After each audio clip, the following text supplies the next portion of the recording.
Hello hello hello good evening students.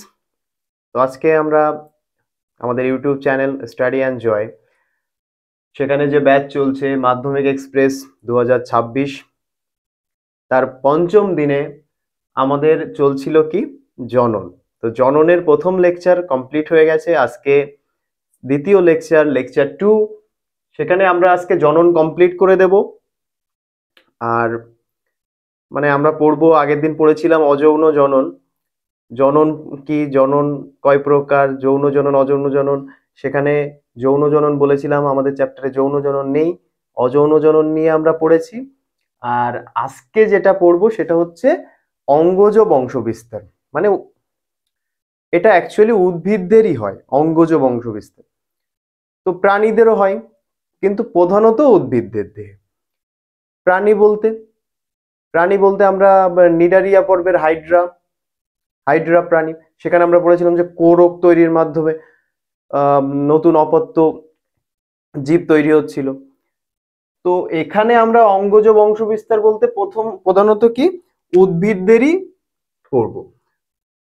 উদ্ভিদদের অঙ্গ থেকে নতুন উদ্ভিদের তৈরি। তো আমরা হেডিং করছি কি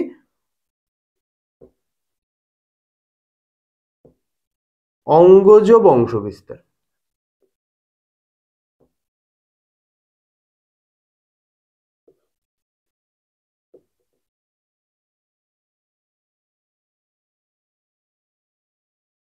ঠিক আছে, দুর্ভাগ্যবশত আজকে আমার কাছে একটাই মার্কার আছে, তো এটা দিয়েই আমাদের কাজ চালাতে হবে।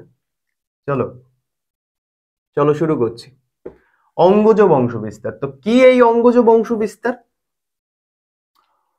উদ্ভিদের উদ্ভিদের অঙ্গ বা অঙ্গের কোনো অংশ থেকে, উদ্ভিদের অঙ্গ বা অঙ্গের কোনো অংশ জনিত্রী দেহ থেকে যদি আলাদা হয়ে অপত্য কোনো জীব তৈরি হয়, তাহলে আমরা সেই জননকে আমরা কি বলবো? অঙ্গজ বংশবিস্তার। সেই জননকে কি বলবো? অঙ্গজ বংশবিস্তার। তাহলে কি লিখতে পারি আমরা?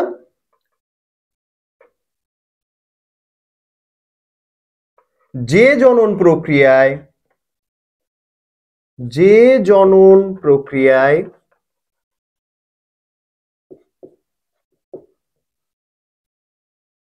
জীবের কোনো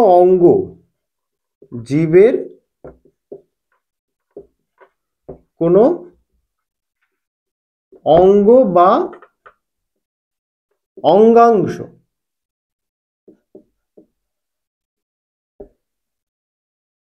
মাতৃদেহ থেকে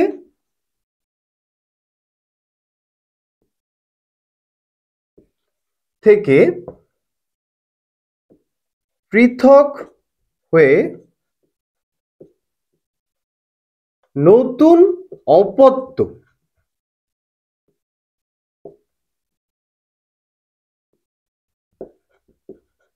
জীবের সৃষ্টি হয়,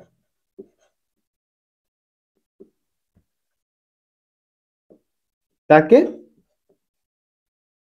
অঙ্গজ বংশবিস্তার বলে। অঙ্গজ বংশবিস্তার বলে। ঠিক আছে, তাদের কি অঙ্গজ বংশবিস্তার বলে। তো এই অঙ্গজ বংশবিস্তার প্রধানত কাদের দেহে দেখা যায়? প্রধানত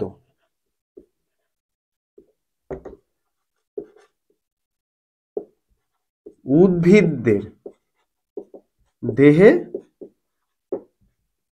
ঘটে।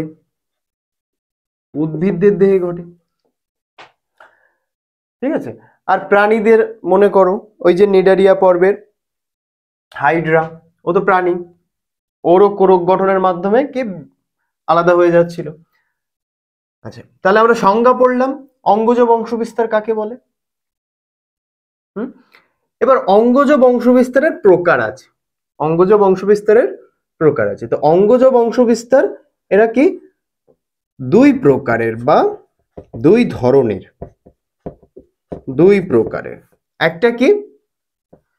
একটা হচ্ছে প্রাকৃতিক অঙ্গজ বংশ, প্রাকৃতিক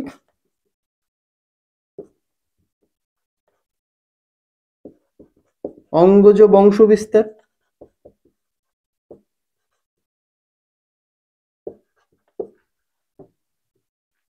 আরেকটা কি আছে?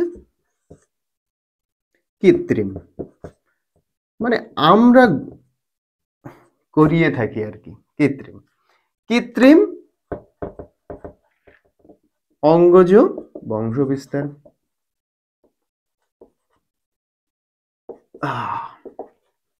ঠিক আছে, তো এই কৃত্রিম অঙ্গজ বংশ বিস্তারেরও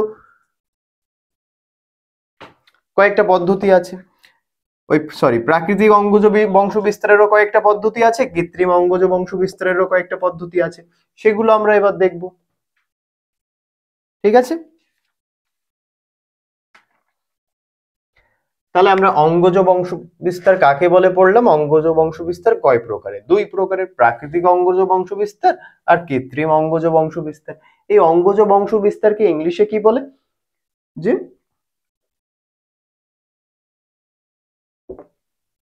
ভেজিটেটিভ প্রোপাগেশন। প্রাকৃতিক ওই অঙ্গজ বংশ বিস্তারকে কি বলে? Vegetative propagation.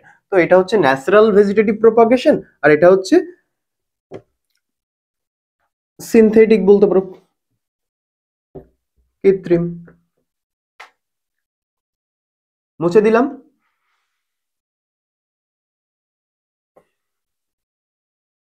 দেখো আমরা কি পড়লাম? একটা হচ্ছে প্রাকৃতিক অঙ্গজ বংশ বিস্তার, প্রথমটা হচ্ছে কি প্রাকৃতিক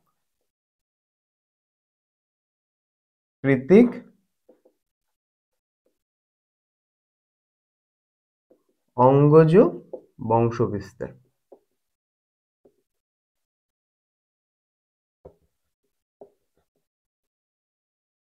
ঠিক আছে, আরেকটা কি? কৃত্রিম অঙ্গজ বংশ বিস্তার। কৃত্রিম অঙ্গজ বংশ বিস্তার।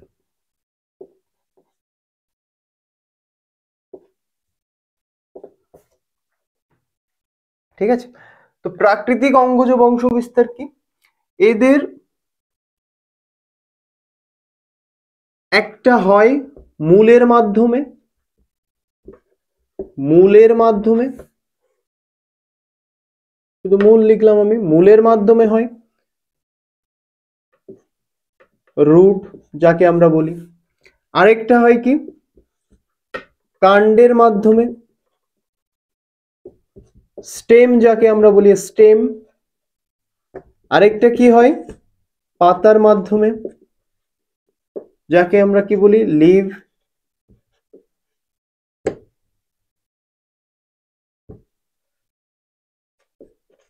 ঠিক আছে, আর কৃত্রিম অঙ্গজ বংশ বিস্তার এর আবার কয়েকটা পদ্ধতি আছে। একটা হচ্ছে কি, আমরা কৃত্রিম অঙ্গজ বংশ বিস্তারে দেখো কলমের নাম শুনেছি, কলম, আমরা কলম করতে শুনেছি অনেক জায়গায়। একটা হচ্ছে শাখা কলম বলে, শাখা কলম, একে আবার কি বলছে? বা কাটিং বলছি, কাটিং। আরেকটা কি? জোড় কলম আছে, পড়বো আমরা সব এক এক করে। জোড় কলম, যার আরেকটা নাম কি? Grafting, grafting. আচ্ছা, আরেকটা কি?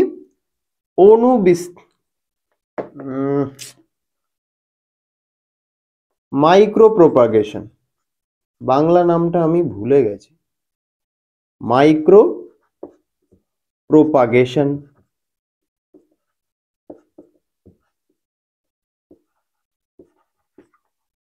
Micro propagation, micro propagation.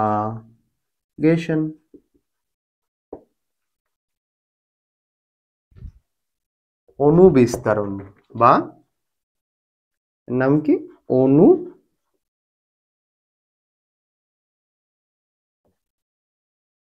অনুবিস্তারণ। ঠিক আছে, তো দেখো প্রাকৃতিক অঙ্গজ বংশ বিস্তারের ভেতরে এবার আমরা কি পড়বো, মূল, কাণ্ড, পাতা। মূলের মাধ্যমে কারা অঙ্গজ বংশ বিস্তার করে? প্রাকৃতিক, ন্যাচারালি যেটা হবে। কৃত্রিম, আমাদের দ্বারা হবে। মূল মুছে দিলাম, মুছে দিলাম। এই এই এই তিনটে পয়েন্ট পড়বো, এই চ্যাপ্টার আমাদের শেষ হয়ে যাবে। তারপরে কি, অঙ্গজ বংশ, ওই মাইক্রো প্রোপাগেশন আমাদের কেন, কি কি সুবিধা আছে এটা। তো রিপোর্ট এসছে আমি নাকি লাইক শেয়ার কমেন্ট করতে বলি না, ঠিক আছে। তো যদি ভালো লাগে ক্লাস, তোমরা যদি বুঝতে পারো তো অবশ্যই লাইক করে দিও। হ্যাঁ, আমি জানি তোমাদের ভালো লাগে হয়। আর তোমরা অবশ্যই যারা যারা দেখছো আমার ক্লাস, তারা অবশ্যই লাইক না করে যাবে না, ঠিক আছে। আর বুঝতে না পারলে অবশ্যই কমেন্ট করবে। হ্যাঁ, মুছে দিলাম। Like, comment, share.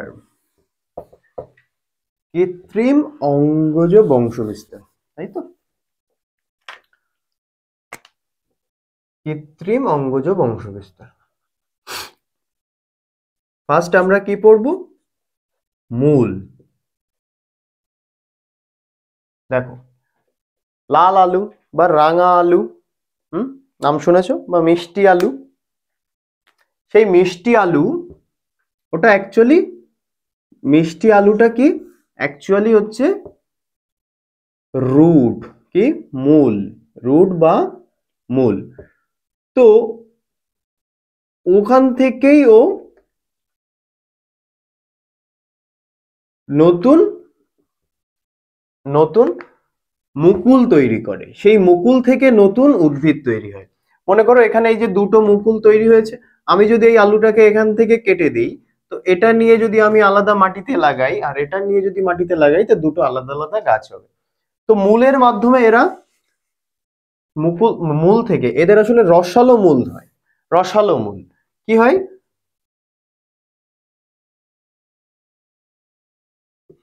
রসালো মূল থাকে, যাদের কি হয় মূল থেকে মুকুল তৈরি হয়, মূল থেকে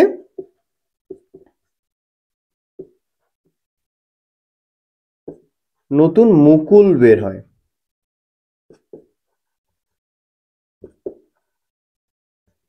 আর সেখান থেকে নতুন উদ্ভিদের তৈরি হয়, উদ্ভিদের সৃষ্টি হয়। তো উদ্ভিদ, নতুন উদ্ভিদ তৈরি হয়। এবার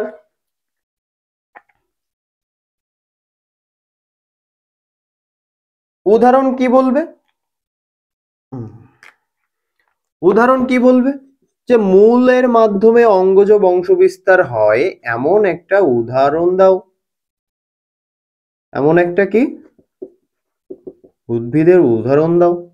তখন বলবে কি, লাল আলু, লাল আলু, ঠিক আছে। 2 নম্বরে কি, পাত, কাণ্ড, কাণ্ড বা স্টেম যাকে আমরা বলি। তো আমরা সবাই প্রতিদিন আলু খাই, আলু, তারপরে আদা আছে, ওল আছে, আর আর কি আছে, কচুরি পানা আছে, টোপা পানা আছে, তারপরে থানকুনি আছে। তা আমরা কাণ্ডের মাধ্যমে এদের কি হয়, দেখো একটা আলু, এটা হচ্ছে সেই গোল আলু, রান্না করে খাওয়ার আলু, ঠিক আছে, ডিম ভাববে না। তো এই যে আলু, দেখবে অনেক সময় বাজার থেকে কিনে নিয়ে আসলে কয়েকটা আলুতে এরকম ছোট ছোট ছোট ছোট মুকুল থাকে, ছোট ছোট অনেকগুলো বেরোয়, একটা আলু থেকে অনেকগুলো বেরোয়। তো সেই আলুটা যদি আমি এরকম ভাবে এখান থেকে কেটে নিই, কেটে নিয়ে যদি মাটিতে লাগাই, তাহলে কি হবে, নতুন আলু গাছ তৈরি হবে। দাঁড়াও 1 সেকেন্ড, আমার বাড়িতে আছে কিনা আমি একটু দেখে আসি। হ্যাঁ,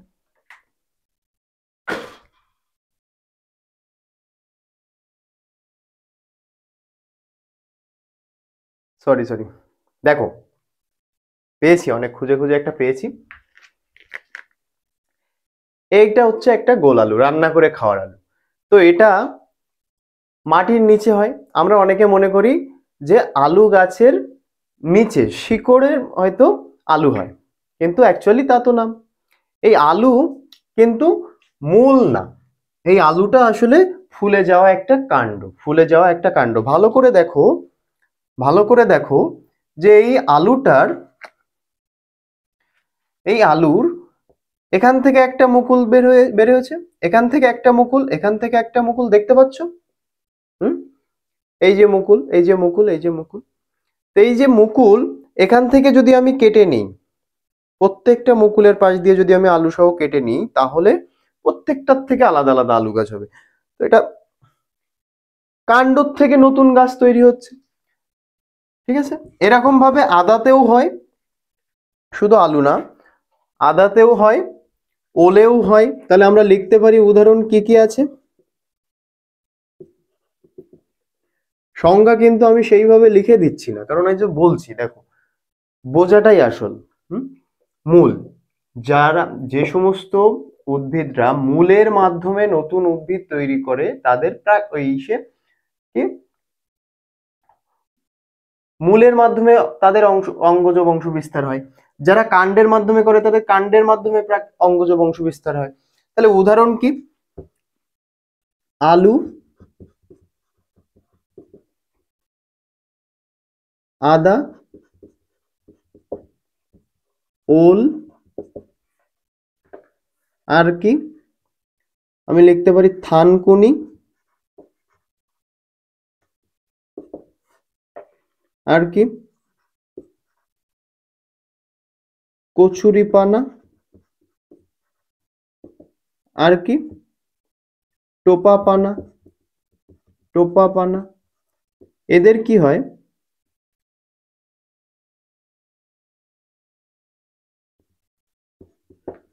এদের কি হয় কচুরিপানা, মনে করো এরকম একটা কাণ্ড চলে যায়, সেখান থেকে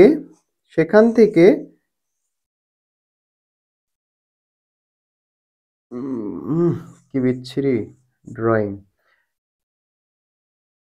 একটা এরকম কাণ্ড চলে যায়, সবুজ কালারের গোল দেখবে, তার উপরে উপরে এরকম কচুরিপানা হয়ে থাকে,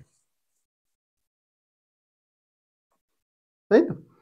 তো এটা অ্যাকচুয়ালি এখান থেকে দেখবে প্রত্যেকটা ইসের থেকে এরকম শিকড় থাকে, তো কাণ্ডের থেকেই বেরোয়। এখান থেকে যদি আমি কেটে দিই, এটা নিয়ে অন্য জায়গায় দিয়ে দিলে এ আবার এর মতো বংশ বিস্তার করে যাবে, ঠিক আছে? এ ওর মতো বেড়ে যাবে। আরেকটা আছে কি 3 নাম্বার, যেটা হচ্ছে পাতা। তো পাতা একটা আমরা সবাই জানি যে কচুরি পানায়, সরি তো কি লিখছি, পাথরকুচি,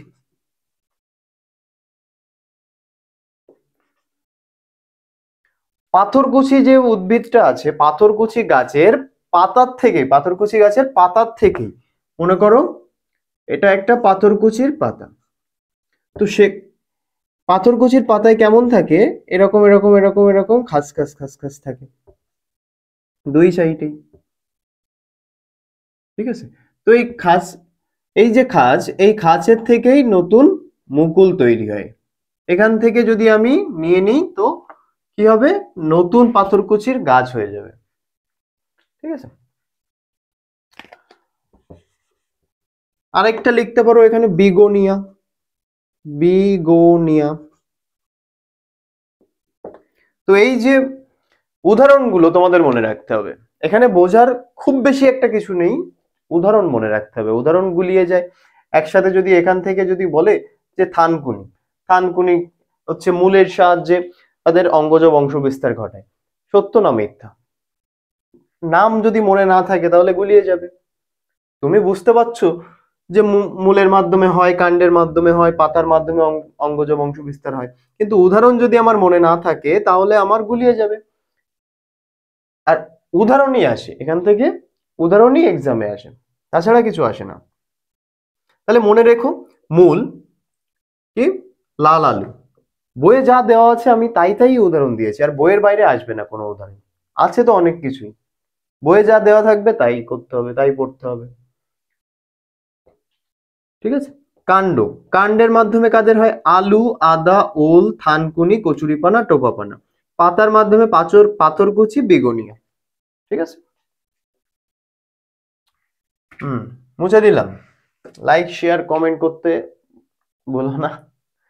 ঠিক আছে গাইস, লাইক শেয়ার কমেন্ট জলদি জলদি। তাহলে আমাদের প্রাকৃতিক অঙ্গজ বংশ বিস্তার হয়ে গেছে। এবার আমরা কি পড়বো? কৃত্রিম অঙ্গজ বংশ বিস্তার। কৃত্রিম। ঠিক আছে। কৃত্রিমে আমরা কি কি পড়েছিলাম দেখো, একটা হচ্ছে শাখা কলম। ফার্স্ট কি? শাখা কলম।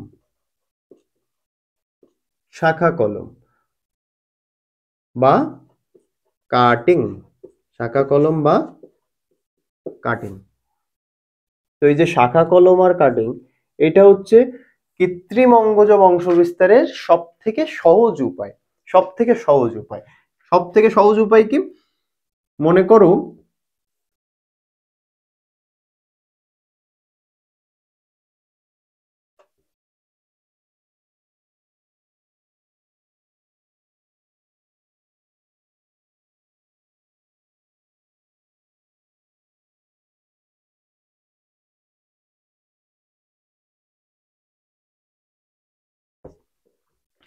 এখানে একটা গাছ আছে। ঠিক আছে। এটা কি গাছ বলা যায়? কোনো কিছুর মতোই তো লাগছে না, গোলাপ গাছই ধরে নি। গোলাপ। এটা কি গোলাপ? এটা কি গোলাপ? এটা আমার গোলাপ। হুম। ঠিক আছে। আমার গোলাপ গাছ। তো এই গোলাপে তোমরা দেখে থাকবে, যদি মনে করো আমি এখান থেকে এই ডালটা কেটে নেব, কেটে নিয়ে যদি আমি মাটিতে লাগাই, হুম, এই ডালটা কেটে নিয়ে যদি আমি মাটিতে লাগাই, তাহলে কি হবে? কিছুদিন পরে ও মাটিতে শিকড় ছাড়া শুরু করবে। এটাই হচ্ছে শাখা কলম বা cutting. As simple as that. এটাই হচ্ছে শাখা কলম বা কাটিং। এমন অনেক গাছ আছে, এমন অনেক প্রজাতির গাছ আছে যাদের আমরা শাখা কাটবো, শাখা কাটবো, মাটিতে লাগাবো, কিছুদিন পরে সেখান থেকে নতুন গাছ হয়ে যাবে। কি করে? ওই যেখান থেকে কাটিং লাগিয়েছিলাম সেটাতে মাটি আর জল লাগলেই ও নতুন শিকড় ওখান থেকে ছড়িয়ে যাবে, ছড়িয়ে দেবে আর কি। এটাই হচ্ছে শাখা কলম বা কাটিং। এর উদাহরণে অনেক কিছু আছে। শাখা কলম বা কাটিং এর উদাহরণে কি কি আছে? শাখা কলম বা কাটিং এ এখানে কি করা হয়? তাহলে যদি শাখা কলম বা কাটিং কি যদি বলে, তা আমরা বলবো যে উদ্ভিদের শাখা বা কাণ্ডের কোনো অংশ যদি কেটে মাটিতে লাগানো হয়, তাহলে কিছুদিনের মধ্যেই সেখান থেকে নতুন শিকড় বেরিয়ে নতুন গাছ তৈরি হয়। সেটাই হচ্ছে শাখা কলম বা কাটিং। যেমন আমরা বেশিরভাগ করে থাকি গোলাপ, যে ওর বাড়িতে একটা সুন্দর গোলাপ গাছ আছে, তাহলে সেটা আমার কি করতে হবে? সেটা আমার বাড়িতেও একটা লাগাতে হবে। তো তার জন্য কি করব? তার বাড়ির থেকে একটা ডাল কেটে নিয়ে এসে আমার বাড়ির টবে লাগিয়ে দেব গোলাপ। আর কি? লেবু। লেবুতে হয়, জামে হয়, জাম গাছ, আম গাছেও হয়। ঠিক আছে। গোলাপ, লেবু, জাম, আম, আরো অনেক আছে, আরো অনেক আছে, বাট মনে রাখবে। ঠিক আছে। যেমন ফুলের ভেতরে যদি আমি দেখি, গাঁদা ফুল, গাঁদা ফুল, তারপরে আহ ওটাকে কি বলে, মালতী ফুল, মালতী, আরো অনেক আছে। ব্যাস, শাখা কলম বা কাটিং। এবার দেখো সেকেন্ড নাম্বার কি? জোড় কলম বা গ্রাফটিং। এটা ইম্পর্টেন্ট। জোড় কলম বা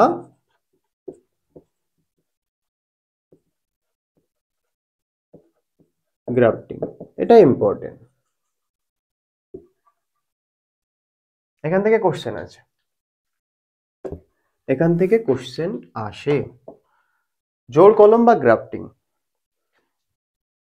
দুটি দুটি ভিন্ন দুটি ভিন্ন প্রজাতি, বাট একই গণ হতে হবে তাদের। মানে আমার স্পিসিস সেম থাকবে, গণ শুধু আলাদা হবে, আমার প্রজাতিটা আলাদা হবে। যেমন আমি আম যদি দেখি, তাহলে আম গণ, ম্যাঙ্গিফেরা ইন্ডিকা। আমি যদি দেখি যে আম, তাহলে আমের বিভিন্ন প্রজাতি আছে। তো আমি চাচ্ছি, আমার বাড়িতে একটা টক আম গাছ আছে, তো সেইটা অনেক বড়, অনেক বড়, অনেক বছর ধরে আছে। তো সেটাকে আমি কি করব, আমি সেটাকে পুরোপুরি কেটে ফেলবো না। আমি কি করলাম, মনে করো এখান থেকে এই গাছ ছিল, আমি এখান থেকে কেটে দেব। দিলে তাহলে কি হবে, এই পার্টটা আমি ফেলে দেব, আমার গাছটা ঠিক এইটুকু আছে। এই এবার অন্য একটা আম গাছ, কিন্তু সেটার প্রজাতি ভিন্ন। সেটা হতে পারে কোনো গোবিন্দভোগ আম, হিমসাগর আম, ন্যাংরা আম।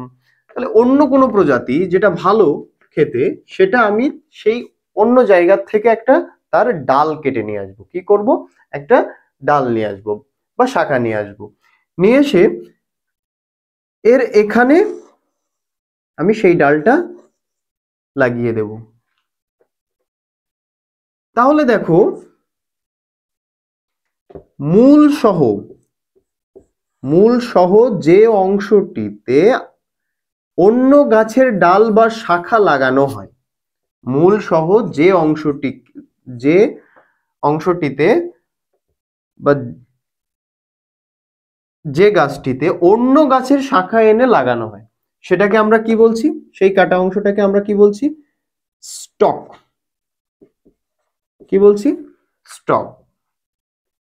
আর যে গাছের শাখা এনে লাগানো হয়, সেটাকে আমরা কি বলছি, সিয়ন। সিয়ন। এটাই হচ্ছে জোড় কলম বা গ্রাফটিং। এই জোড় কলম বা গ্রাফটিং আবার অনেক ভাবে করা যায়। কিভাবে, একটা হচ্ছে বার্ডিং, আরেকটা কি সিয়ন গ্রাফটিং। একটা হচ্ছে বার্ড গ্রাফটিং, আর একটা হচ্ছে সিয়ন গ্রাফটিং। সিয়ন গ্রাফটিং, আরেকটা কি বার্ড গ্রাফটিং।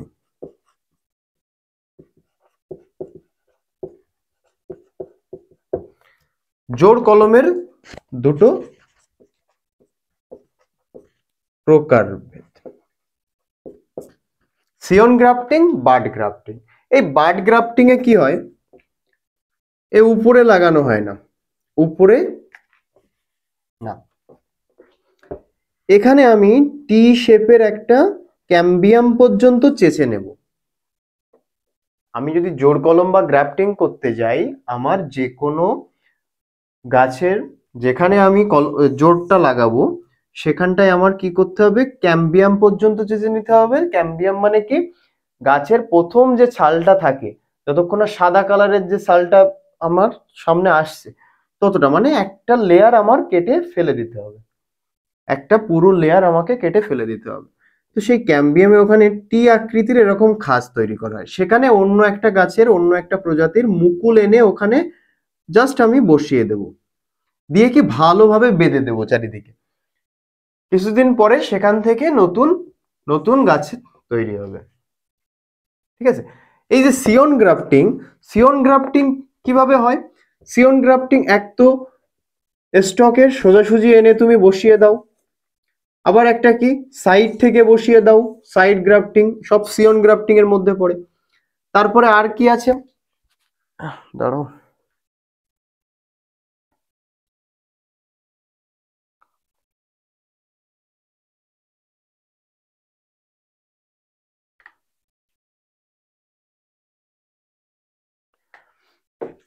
টাং গ্রাফটিং আছে। টাং গ্রাফটিং কি, যেভাবে যেভাবে কাজ করব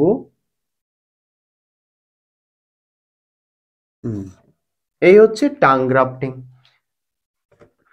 টাং গ্রাফটিং এ কি হয়, দুটো কাণ্ড একই খাঁজ করে কাটা হবে যাতে খাঁজে খাঁজে বসে যায় এবং তাদের ক্যাম্বিয়াম ক্যাম্বিয়াম যাতে জোড়া লেগে থাকে, টাচ হয়ে থাকে। তো সেখান থেকে এরা কি একটা উদ্ভিদ হয়ে যাবে নতুন। বোঝা গেছে? তো জোড় কলম বা গ্রাফটিং এ আমরা আমাদের এখানে কোশ্চেন আসে যে স্টক কি আর সিয়ন কি। স্টক কি আর সিয়ন কি? স্টক হচ্ছে কি বললাম, মূল সহ গাছের যে অংশটিতে অন্য প্রজাতির শাখা বা ডাল এনে জোড়া লাগানো হয়, সেই মূল সহ ওই অংশটিকে বলা হয় কি স্টক। মূল সহ যে অংশটি থাকবে সেটাকে বলা হয় স্টক। আর তার উপরে যেটা অন্য জায়গা থেকে এনে আমি বসিয়েছি সেটাকে আমরা কি বলবো, সিয়ন। সেটাকে কি বলবো, সিয়ন। বোঝা গেছে? সেটাকে কি বলবো, সিয়ন। তো এই জোড় কলম বা গ্রাফটিং এর ভেতরের থেকে এই দুটো শর্ট কোশ্চেন আসে। আর জোড় কলম কয়ভাবে করা যায় গ্রাফটিং, একটা হচ্ছে সিয়ন গ্রাফটিং, একটা বাড গ্রাফটিং। বাড গ্রাফটিং এ দেখলে টি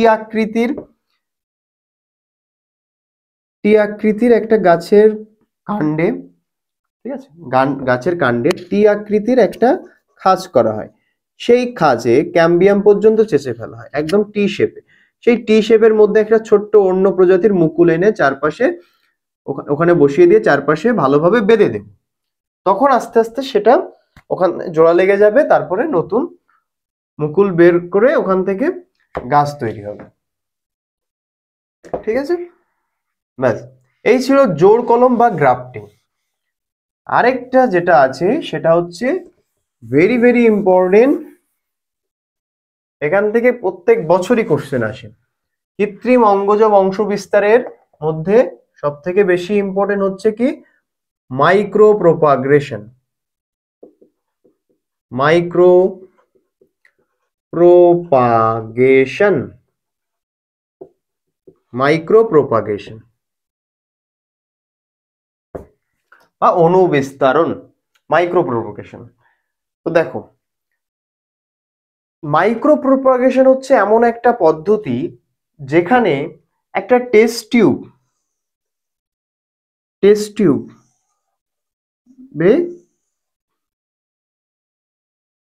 ভালো করে একটা কালচার মিডিয়াম তৈরি করা হয়।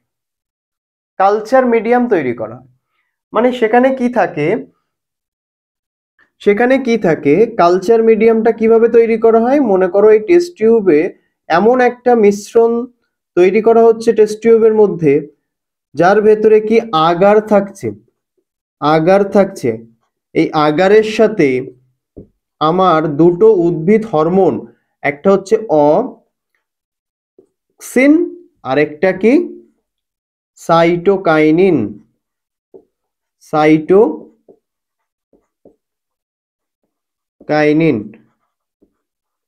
প্রথম চ্যাপ্টারে আমরা পড়বো, তোমরা অবশ্যই পড়েছো, যে উদ্ভিদ হরমোন অক্সিন, জিব্রেলিন, সাইটোকাইনিন। সেখান থেকে অক্সিন হরমোন আর সাইটোকাইনিন হরমোন আগারের সাথে মিক্স করে একটা কালচার তৈরি করা হচ্ছে, মানে একটা মিশ্রণ তৈরি করা হচ্ছে, যার উপরে আমি কি করব, একটা কটন বাড দিয়ে দেব, তুলো দিয়ে মুখটা আটকে দেব, বন্ধ রাখবো। সেখানে আমি কি করব, যে প্রজাতির গাছ আমি ওখানে গ্রো করাতে চাই সেটা গ্রো করাতে পারবো। কিভাবে? সেখানে কোনো বীজের দরকার হবে না, এখানে কোনো বীজের দরকার হয় না। মাইক্রো প্রপাগেশন পদ্ধতির সব থেকে বড় সুবিধা হচ্ছে যে কোনো উদ্ভিদের বীজের জন্য আমার অপেক্ষা করতে হবে না, বীজের দরকার নেই। ওই যে উদ্ভিদটার আমি কালচার মাধ্যমে গ্রো করাতে চাচ্ছি সেটার একটা কোষ বা অঙ্গ, মানে কলা বা টিস্যু যাকে বলে, তাহলে টিস্যু, কোষ আর মুকুল, যে কোনো একটা সঠিকভাবে নির্বাচন করব। নির্বাচন করে আমি সেটাকে কালচার মাধ্যমে গ্রো করাবো। তাহলে কি হবে, খুব অল্প সময়ে আমার গ্রো হয়ে যাবে ওই মিডিয়ামের মধ্যে, অল্প সময় সেখান থেকে মুকুল বের হবে, অল্প সময় সেখান থেকে গাছ হবে, সেটাকে আমি বাইরে নিয়ে এসে আলাদাভাবে নতুন গাছ তৈরি করতে পারবো। এখানে আমার কোনো যে বাইরের এনভায়রনমেন্টের যে একটা রোগ সৃষ্টি হওয়ার সম্ভাবনা থাকে, মাইক্রো প্রপাগেশনে সেই বাইরের রোগ থেকে রক্ষা পায়। একদম নির্ভেজাল আমার উদ্ভিদ আমি যা বানাতে চাইছি তাই হবে।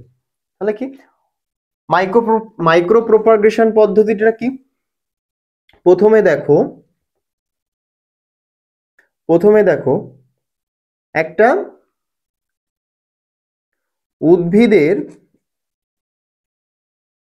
উদ্ভিদের সঠিক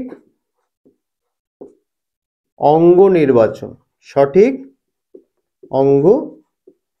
নির্বাচন, যেমন কি সঠিক অঙ্গ বলতে কি, কলা মানে টিস্যু, কোষ মানে সেল বা মুকুল,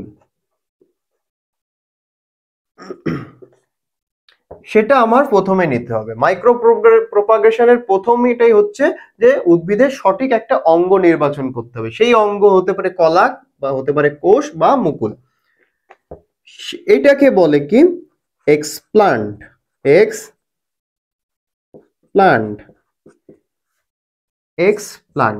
এই যে সঠিক অঙ্গ নির্বাচন, এটাকে আমরা কি বলছি, এক্সপ্লান্ট। এরপরে কি হচ্ছে, দ্বিতীয় ধাপ, এটা হচ্ছে প্রথম ধাপ, এটা হচ্ছে দ্বিতীয় ধাপ। দ্বিতীয় ধাপে কি হবে, এই যেটা দেখছো সঠিক অঙ্গ নির্বাচনের পরে যেটা হয় সেটা হচ্ছে সেখান থেকে আমি যদি একটা কোষ নেই ওখানে, তো সেখান থেকে আমার টিস্যু গঠন করতে হবে বা ক্যালাস গঠন করতে হবে। তাহলে কি হবে, ওই একটা কালচার মিডিয়ামে রেখে, কালচার মাধ্যমে রেখে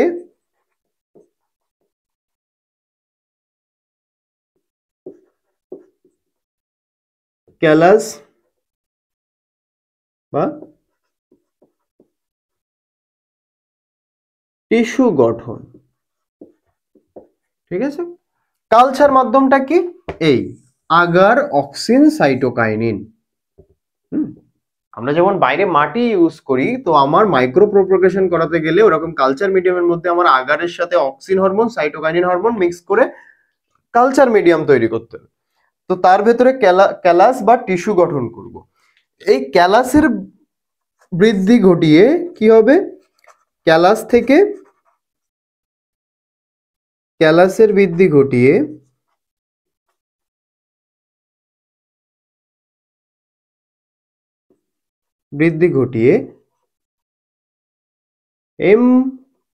এমব্রয়েড কি হবে, এমব্রয়েড গঠন।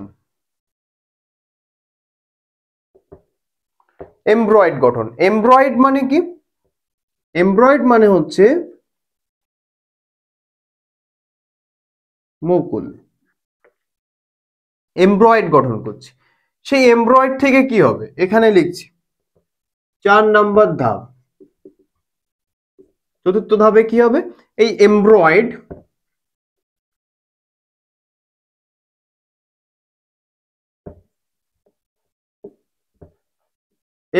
কি হবে, এমব্রয়েড থেকে শিশু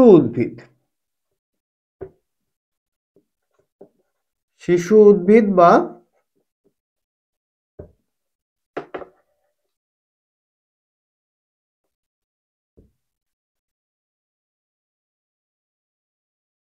প্ল্যান্টলেট, শিশু উদ্ভিদ বা প্ল্যান্টলেট তৈরি হবে, ঠিক আছে। শিশু উদ্ভিদ বা প্ল্যান্টলেট তৈরি হবে কেমন, মনে করো এই একটা টেস্ট টিউব, এখানে তুলো দিয়ে বন্ধ করা মুখ,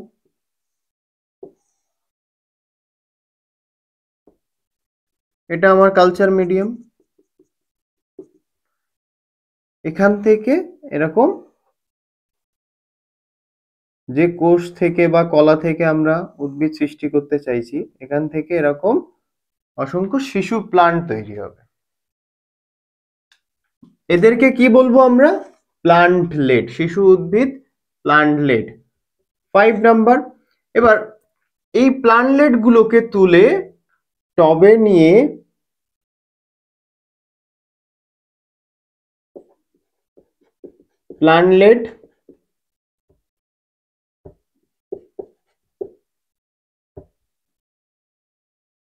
প্লান্টলেটকে টবে নিয়ে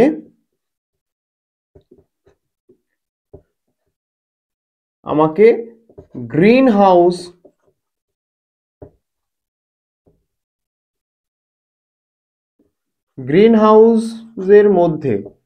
হাউসের মধ্যে কিছুদিন আমাকে ওখানে লালন পালন করতে হবে। গ্রিন হাউসের মধ্যে রেখে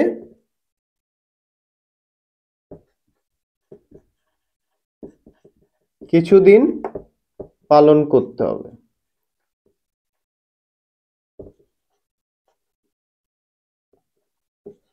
তারপরে সেখান থেকে আমি একটা একটা করে বাইরে নিয়ে যাব আর লাগিয়ে দেব যেখানে লাগাতে চাই।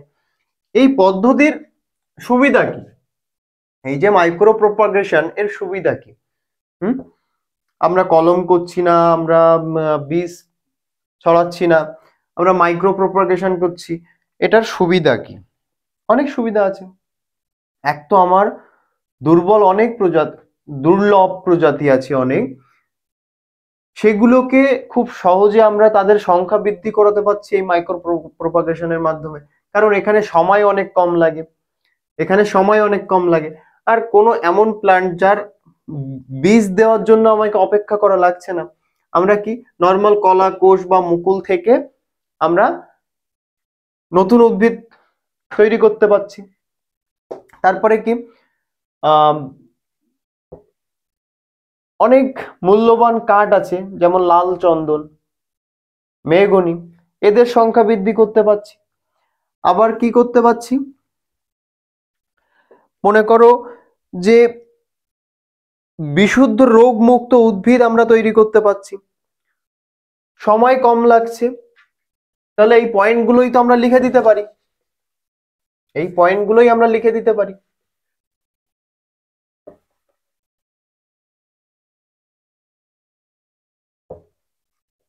মাইক্রো প্রপাগেশনের সুবিধা।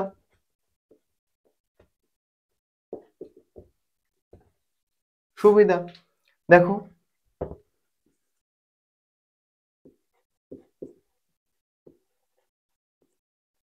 রোগমুক্ত উদ্ভিদ সৃষ্টি বা তৈরি। দ্বিতীয় নাম্বার কি?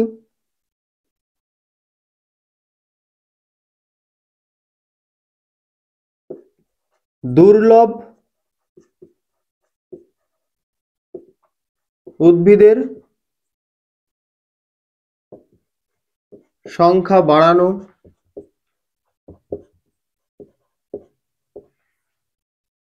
তারপরে কি?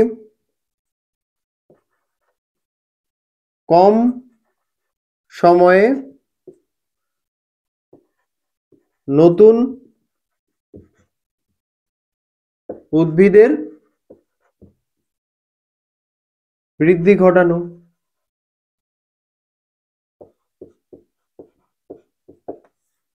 তারপরে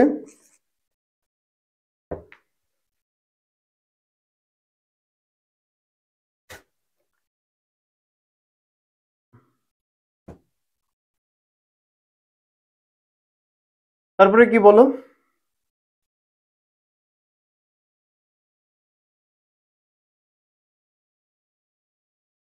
হ্যাঁ, বীজের প্রয়োজন। বীজের উপর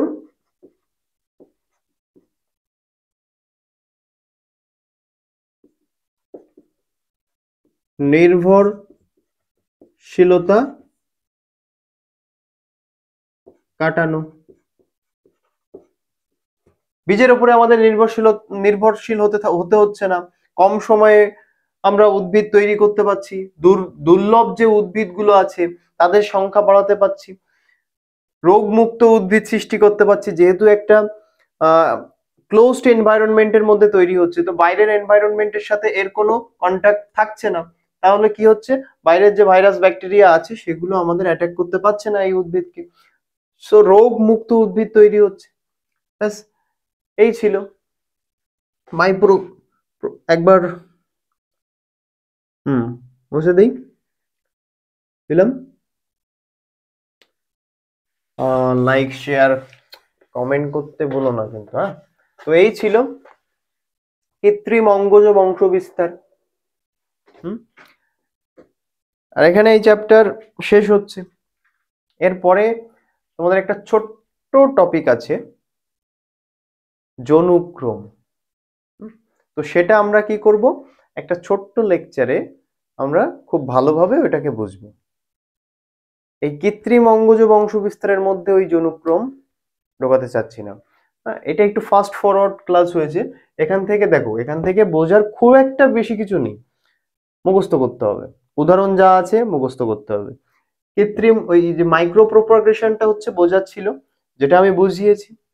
তারপরেও যদি কোনো অসুবিধা থাকে তোমরা কমেন্টে লিখে যেতে পারো, আমি নেক্সট ক্লাসে ডিসকাস করে দেব। ঠিক আছে, কষ্ট করে এসছো, ক্লাস করেছো, আমাকে দেখেছো, কথা শুনেছো, তার জন্য কি থ্যাংক ইউ, তার জন্য কি থ্যাংক ইউ। তো দেখা হচ্ছে পরের লেকচারে। আমরা যৌনক্রম বুঝিও নতুন চ্যাপ্টারে স্টার্ট করে দেব। নতুন চ্যাপ্টার থাকছে হচ্ছে সপুষ্পক উদ্ভিদের যৌন জনন। ঠিক আছে, তো ততক্ষণ ভালো থেকো, সুস্থ থেকো, টাটা, বাই বাই। দেখা হচ্ছে ডে 6-এ লেকচার 1 নিয়ে। বাই।